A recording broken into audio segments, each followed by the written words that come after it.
Well, Gary, you must have got some satisfaction seeing Sire De Grugy back to winning ways at Ascot on Saturday.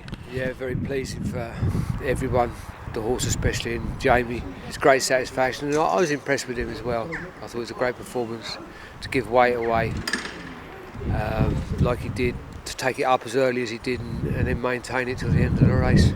He felt good most of the way round, but when he hit the front, he usually picks up a little bit better than what he actually did on Saturday. You know, usually he gets in turbo, and I just had to ask him to do it on Saturday. He's just getting a little bit older and wiser.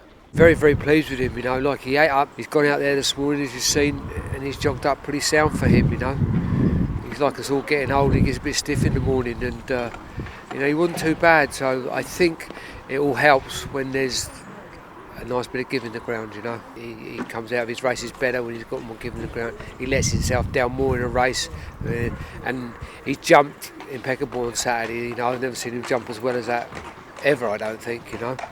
And so I think it's all ground related to me. And he heads to Sandown, a track he seems to perform at his absolute best at. Definitely, you know, if he jumps like that at Sandown, it's going to be a massive bonus for him with all them fences down the back, you know. Yeah, I mean, you know, can't wait. His road to recovery, touch wood, is very good. He had a fracture, which had a screw inserted in it, and touch wood has all gone very well since. You know, we've been very careful, steady away with him, but he scored the other morning, he scored very, very well. Didn't jump left or right, went straight as an arrow. Hasn't hung in his work or anything, it's come out of his work good. And you know, like he's well on target as well for the Tingle Creek too, you know. I'm just worried that he's going to be setting it up for Sire De Grugy. But no, we'll see, you know, because on the line through Vanuatu, he probably was going to, you know, he's going to have a fight on his hands to beat him. You'd like to give him a prep, but with his rating where he is, you know, it's probably, there wasn't really another great one. He wouldn't have been ready much before December, so we've had to wait, and so it's the obvious and the only real alternative for him. And Sire De Grugy came on a lot for his first run. Would there be a bit to work with for Ahmad?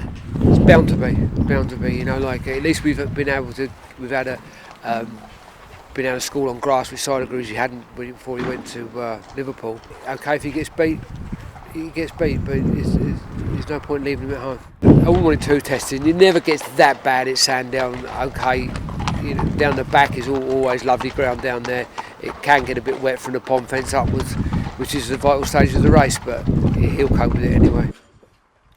Sire De Grugy would probably be a slightly better workhorse. He'd have a little bit more speed. I think if you ran the two of them over 2.5 miles, Ahmad would kill him.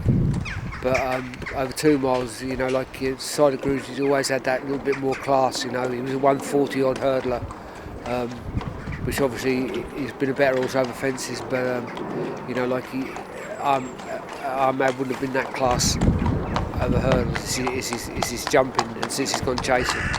But then you don't know how much if he improves like he did from 4 to 5, to 5 to 6. You know, if he improves like that again, you know, then it could be anything.